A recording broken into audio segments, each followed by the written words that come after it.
नमस्कार, heart talk Bharat देख रहे हैं आप। मैं हूं दिवाकर विक्रम सिंह। एक तरफ यूक्रेन को लेकर के व्लादिमीर पुतिन की जो बात है उसको ज़ेलेंस्की और यूरोपीय यूनियन नाटो के तमाम सदस्यों तक पहुंचाने के लिए बड़ी भारी मशक्क़त कर रहे हैं अमेरिका के राष्ट्रपति। लेकिन ट्रंप को सूझ ही नहीं रहा है कि किसको मनाएं और रूठे हुए को अगर मना लें तो किस बात पर उसको जा कर के तैयार करें ताकि एक कोई सर्वमान्य हल निकले यूक्रेन और रूस का।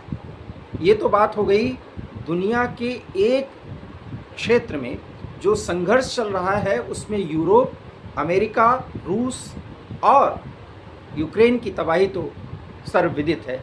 ये तबाही रुक सकती है क्योंकि इसकी पराकाष्ठा सिर्फ और सिर्फ एक है, वो है यूरोप की भारी तबाही। और व्लादिमीर पुतिन ने डोनाल्ड ट्रंप को अलास्का मीटिंग में ये सब कुछ बहुत अच्छी तरीके से समझा दिया है। बहरहाल मेरा ये विषय आज नहीं है, विषय इससे रिलेटेड है लेकिन कुछ अलग है, जिसका संदर्भ और प्रसंग भारत, चीन और रूस से है। चीन के विदेश मंत्री वांग यी भारत पहुंच चुके हैं। विदेश मंत्री एस जयशंकर के साथ उनकी मुलाकात हो चुकी है। मुलाकात के बाद एस जयशंकर ने एक विदेश मंत्री के रूप में डिप्लोमेटिक अंदाज में जो कुछ भी चीन को संदेश दिया है वो ये बताने की कोशिश है कि कहीं भी आप गलतफहमी में मत रहिएगा कि अमेरिका जिस तरीके से पाला बदलता हुआ अपने को दिखा रहा है, उसके बाद हम आपके साथ किसी भी कीमत पर बहुत हद से आगे जाकर के जुड़ने के लिए तैयार हैं। और शायद इसीलिए एस जयशंकर ने चीन के विदेश मंत्री वांग यी को समझा दिया है कि पारस्परिक हित और एक दूसरे का सम्मान और एक दूसरे की संवेदनशीलता, तीन बातें उन्होंने कही है। इन तीन बातों का अगर हम ध्यान रखेंगे तो बड़े मुश्किल के दौर से जब हम आगे आए हैं तो अब ये आगे का रास्ता हम दोनों मिलकर अच्छी तरीके से तय कर सकते हैं। स्पष्ट है, चीन को संदेश दे दिया गया है। अगर अमेरिका के किसी भी कोशिश में, क्योंकि चीन को अभी अपने टैरिफ वार्ता में अब अमेरिका छूट दे रहा है और अक्टूबर के बाद कोई स्थिति बनेगी, क्योंकि चीन से रेयर अर्थ ले रहा है, जबकि वो रेयर अर्थ जो भारत को सप्लाई हो रहा था, चीन से निर्यात किया जा रहा था, उस पर रोक है। और फर्टिलाइजर्स के कुछ निर्यात पर चीन से रोक है। मतलब हमारी जो बहुत ज़रूरत है और जिसको चीन एक मित्र या सहयोगी की हैसियत से हमें दे सकता है, उस पर उसने फ़िलहाल रोक लगाई है। लेकिन कुछ वीज़ा नियमों में छूट देने की बात, कैलाश मानसरोवर यात्रा पर कुछ सहूलियत देने के विषय पर हम बहुत आशावादी हो गए हैं कि चीन और हमारे बीच अच्छे संबंध हो जाएंगे। संबंध होने भी चाहिए क्योंकि हम पड़ोसी हैं और ज़रूरत भी है। लेकिन हम चीन पर कैसे भरोसा कर लें, क्योंकि चीन दुनिया की दूसरी बड़ी आर्थिक महाशक्ति तो हो ही चुका है और सैन्य शक्ति में भी अगर आंकड़ों का हवाला दिया जाए तो वो किसी भी कीमत पर अमेरिका के बाद एक स्थिति तो बनाता है। हालांकि रूस और अमेरिका बिल्कुल बराबरी पर खड़े हुए हैं, लेकिन चीन अभी टेस्टेड तरीके से कहीं लड़ा नहीं है, कोई बहुत बड़ी विजय नहीं प्राप्त की है। अगर 1962 का युद्ध देखा जाए, वो भी एक मक्कारी की पराकाष्ठा थी। और उन्हीं सब मुद्दों को ध्यान में रखते हुए और गलवान में जो कुछ भी किया 2019-20 से लेकर के पिछले 4-4.5 साल, जिस तरीके से दोनों देशों की सेनाएं बिल्कुल 50 मीटर की दूरी पर उस स्थिति में खड़ी थी कि एक गलती और दोनों के बीच में संघर्ष हो जाता। यही नहीं, ऑपरेशन सिंदूर में भी चीन ने क्या कारस्तानी की वो हमने देखा। हालांकि चीन को हमने बता दिया कि हम बहुत आगे जा चुके हैं, वो उनकी गलतफहमी है। और यही नहीं, नॉर्थ ईस्ट से लेकर के और जम्मू कश्मीर तक हिमालयन रेंज में चीन से लगती हमारी इतनी बड़ी सीमा पर जिस तरीके से हमने अपने सड़क और रणनीतिक कौशल में बहुत ज़्यादा बढ़ोतरी कर ली है, चीन भी बहुत जल्दी कोई हिमाकत करने की हिम्मत नहीं करेगा। चीन पाकिस्तान या बांग्लादेश का अगर यूज़ भी कर रहा है तो उसको बैलेंस करने के लिए या उसके चेकमेट के लिए हमने भी ताइवान को तैयार कर लिया है, फिलीपींस को तैयार कर लिया है, जापान को तैयार कर लिया है। यही नहीं, मालदीव और बांग्लादेश को भी समझा दिया है, आप एक दूसरे का सम्मान करें, चीन की गोद में न खेलें। श्रीलंका को भी हमने समझा दिया है, और अफ्रीका के उन देशों में भी जहां चीन बहुत ज़्यादा सक्रिय है, रणनीतिक और आर्थिक रूप से बिल्कुल बराबरी पर हम चीन के जाकर के कम से कम उनको ये दिखा रहे हैं कि एशिया की दूसरी बड़ी ताकत चीन के सामने तो हम हैं ही। और ऐसी परिस्थिति में वांग यी की जो यात्रा हुई और आज विदेश मंत्री ने जो कुछ भी कहा, उसके मायने और मतलब स्पष्ट हैं।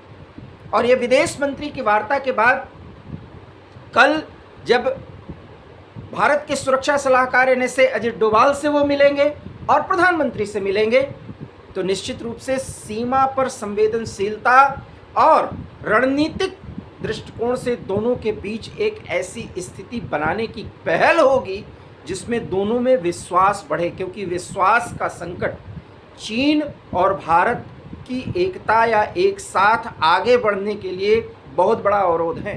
बावजूद इसके भी अभी भी हम अच्छे और बड़े व्यापारिक साझेदार हैं, लेकिन भारत में लगभग 350 इंजीनियर्स जो मोबाइल स्पेशलिस्ट थे वो यहाँ काम कर रहे थे, चीन ने उसको हटा दिया।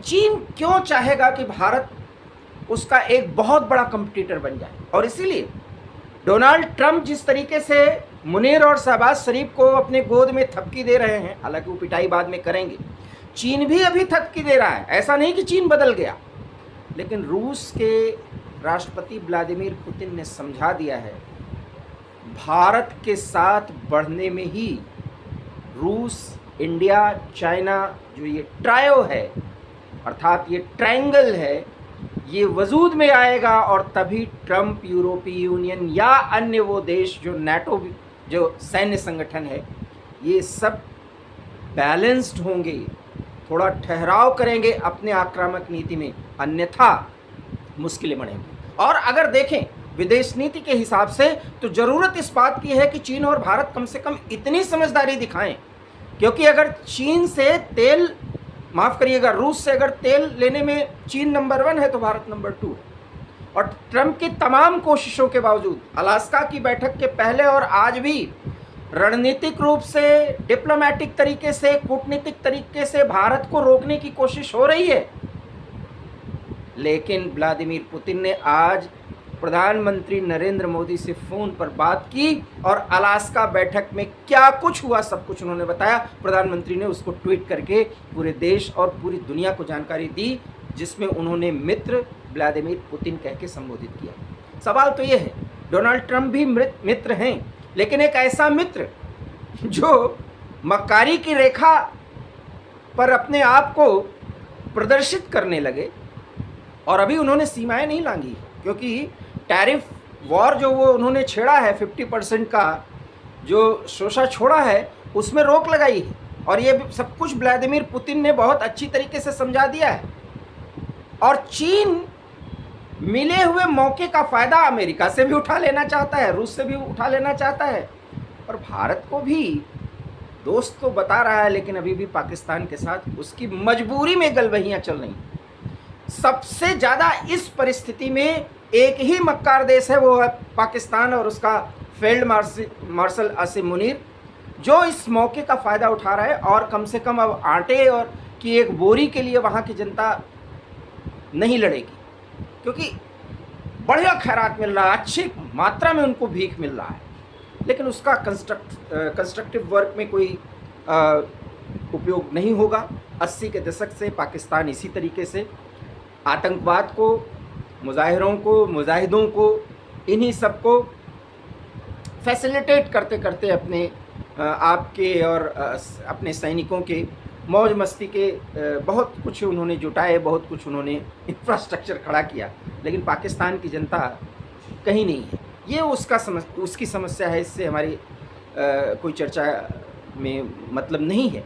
लेकिन इतना ज़रूर है कि चीन के विदेश मंत्री वांग यी का भारत में आना भारत के विदेश मंत्री से मुलाकात और विदेश मंत्री की दो टूक शब्दों में बदली हुई परिस्थितियों में चीन को समझाना, और उधर रूस के राष्ट्रपति व्लादिमीर पुतिन का फोन आना और कल वांग यी का प्रधानमंत्री से मुलाकात, ये सब बहुत बड़े अंतर्राष्ट्रीय गठजोड़ या गठबंधन का संकेत दे रहे हैं, जिस पर यूरोपीय यूनियन की नज़र है, डोनाल्ड ट्रंप एंड कंपनी की भी नज़र है और पाकिस्तान की भी नज़र है।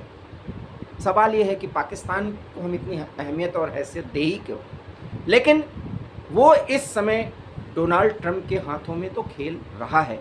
डोनाल्ड ट्रंप भारत को दुश्मन नहीं बनाना चाहते, लेकिन भारत को ऐसा दबाव बना करके मुश्किलों में डालना चाहते हैं जिससे निकलने की भारत ने न सिर्फ पहल कर दी है, बल्कि व्लादिमीर पुतिन और प्रधानमंत्री नरेंद्र मोदी की बातचीत के बाद जिस तरीके से प्रधानमंत्री ने ट्वीट किया है और अलास्का वार्ता के संदर्भ में सारी बातों का जिक्र किया है और ये दोहराया है कि बातचीत से ही यूक्रेन और रूस के संघर्ष को रोका जाए, यही एकमात्र रास्ता है। निश्चित रूप से शांति के साथ दोस्ती का एक बढ़िया नमूना पेश करते हुए भारत ने स्पष्ट रूप से डोनाल्ड ट्रंप को भी संकेत दे दिया है कि आपने शुरुआत तो कर दी है, लेकिन इस डिप्लोमेसी में भारत एक अहम पहलू या आप कह सकते हैं फैक्टर बना रहेगा। और भारत की पहल का मतलब और मायने न सिर्फ डोनाल्ड ट्रंप समझेंगे, बल्कि आने वाले समय में यूरोपीय यूनियन भी समझेगा, और ज़ेलेंस्की तो इतनी अच्छी तरीके से समझ रहे हैं कि वो भारत के प्रधानमंत्री से बात भी कर चुके हैं किसी तरीके से भारत अपनी प्रभावी भूमिका निभाए, क्योंकि ज़ेलेंस्की को आने वाले समय में डोनाल्ड ट्रंप बहुत ज़्यादा मुश्किलों में डालने वाले हैं, क्योंकि अमेरिका फर्स्ट नीति के तहत वो न यूरोपीय यूनियन की सुन रहे हैं न ज़ेलेंस्की की, क्योंकि रूस के राष्ट्रपति व्लादिमीर पुतिन ने यूरोपीय यूनियन के सदस्य देशों की तरफ से जो कहा जा रहा है 1-0 से लीड ले ली है अलास्का वार्ता में, और अब संप्रभुता पे चोट हो चुकी है ज़ेलेंस्की के और यूक्रेन के। डोनाल्ड ट्रंप ये सब कुछ मानने और यूरोप को मनवाने के लिए पहल कर रहे हैं। अब वो कहते हैं कि न इधर के रहे न उधर के, कहते हैं न धोबी का कुत्ता न घर का न घाट का। हालांकि ये उदाहरण देना उचित नहीं है, लेकिन ट्रंप बहुत अकेले में पड़ते जा रहे हैं। ज़ेलेंस्की की स्थिति बद से बदतर होने जा रही है, और फिर इन्हीं तमाम उलझनों के बीच चीन अपना काम निकालेगा, क्योंकि चीन बहुत ही स्वार्थपरक दृष्टिकोण रखने वाला एक ऐसा देश है जो अमेरिका को आर्थिक रूप से बहुत मुश्किलों में और परेशानी में डाला है। भारत के साथ उसका सहयोग तो बढ़ना चाहिए, लेकिन बहुत फूक फूक कर कदम उठाने और बढ़ाने की ज़रूरत है। लेकिन इतना तय मानिए, अलास्का वार्ता हो, कोई वार्ता हो, नरेंद्र मोदी और भारत एक फैक्टर यूक्रेन, रूस, ट्रंप, पुतिन, ज़ेलेंस्की, यूरोपीय यूनियन के तमाम देशों के राष्ट्राध्यक्षों, चाहे फ्रांस, जर्मनी, ब्रिटेन हो, इन सब के बीच मुख्य फैक्टर बने रहेंगे।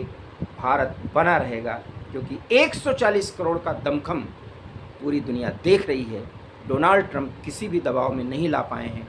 समय आने दीजिए, ट्रंप को आने वाले समय में ज़रूर झुकना पड़ेगा और भारत के साथ रणनीतिक सहयोग बढ़ाना ही पड़ेगा, क्योंकि चीन ने अमेरिका के नाक में दम कर रखा है, और वही चीन अब भारत से दोस्ती का हाथ बढ़ाना चाहता है। आपको हमारा वीडियो अच्छा लगा हो तो प्लीज़ इसे लाइक कीजिए, शेयर कीजिए, हमारे चैनल हार्ट टॉक भारत को सब्सक्राइब कीजिए।